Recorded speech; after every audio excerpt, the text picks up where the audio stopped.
Hello friends, बरायबाय Bodo Jubinfo official YouTube channel नोंथांमोनखौ गासैखौबो बेजों लोगोसे आसाम स्टेटनि एग्जामनि डेट ओंखारदों बिनि सायाव मा दङ जों डिटेल्सखौ नायगोन जेरै फरेस्ट बेनिफ्राय एपीएससी APDCL पुलिस दा गोबां साख्रि ओंखारदों 2023 आव आरो बे आनजादनि डेटआ फोसावबाय आरो बेयाव मा गोलैखो जों बे डिटेल्सखौ नायगोन स' बिनि सिगां मोनसे रिक्वेस्ट नोंथाङा चेनेलाव गोदानै फैदोंबा साबस्क्राइब खालामनानै दोनबानो जाबाय जाहाथे साख्रि आपडेट फैयोब्ला नोंथांमोना थाब नुनो मोननाय बायदि आरो एप्लाइ खालामनो हानाय बायदि दा एप्लाइ जाबाय थानाय आसाम पुलिसाव ग्रेड 4 जागासिनो दङ बेनिफ्राय एक्साइज कनस्टेबल जागासिनो दङ नोंथांमोना खालामदो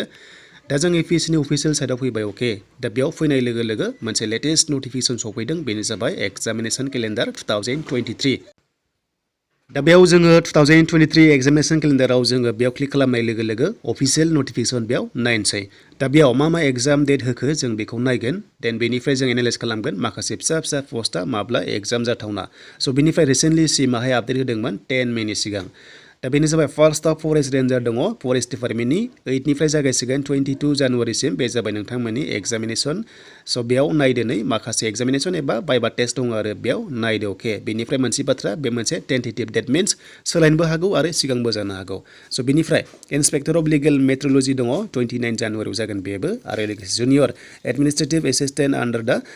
एस्टाब्लिशमेन्ट of Assam public service commission APSC नि आन्डाराव बे फेब्रुवारियाव कन्डाक्ट जागोन बेनिफ्राय MBA नाबो जागोन फेब्रुवारियाव स' बिदिनो गोबां पस्ट दं आरो बेयाव गिदिर पस्टआ ओंखारजोब्बाय नाथाय फिसा ग्रेड 4 आरो ग्रेड 3 ओंखाराखै जेराव नोंथांमोना माखासे डिटेल्सखौ उनावहाय मोनबावगोन बे PDF फाइलखौ नोंथांमोना डाउनलड खालामना लानोबा डिसक्रिप्शनाव लिंक दङ स' बेनिफ्राय APDCL बो दङ आरो लोगोसे गोबां बेयाव दङ स' APDCL होनोबा गिदिर पस्टआ दङमोन नै जेरै मेनेजार लाइननि दङमोन स' बेयाव जुन जुलाइयाव जागोन स' बेनिफ्राय हमदांनो हाबाय नोंथांमोननि फिसा पस्टआ थाबैनो जाथारसिगोन जुननि सिगां जागोन आरो सिमा बुंदोंमोन मोनसे रिसेन्टलि आपडेटआव 10 मेनि सिगां Assam forest department APDCL education Assam police जेसेबांनो दङ साख्रि मोननांगौ होननानै स' बेखायनो बेखौ नायोब्ला नैबे जानुवारि लास्ट उइकआव नोंथांमोना चान्सखौ मोनगोन आरो बेनिफ्राय 10 मेनि सिगां गासैबो जोबनांगौ आरो साख्रि मोननांगौ होनना बुंदों थ' जियानो लोगोफोर जेब्ला अफिसियेल नोटिफिकेशन फैबावगोन नोंथांमोना थाबैनो लाबोगोन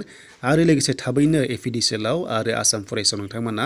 एप्लाइ खालामनो हानायनि अपसनखौ मोनथारसिगोन आरो जेब्ला मोनगोन नोंथांमोना आपडेटखौ लाबोगोन दा बेनोमोन दिनैनि एग्जामिनेशन केलेन्डार नोंथांमोना बेनिफ्राय मिथिबाय एग्जामा फैगासिनो दङ आरो बयबो रेडि जादों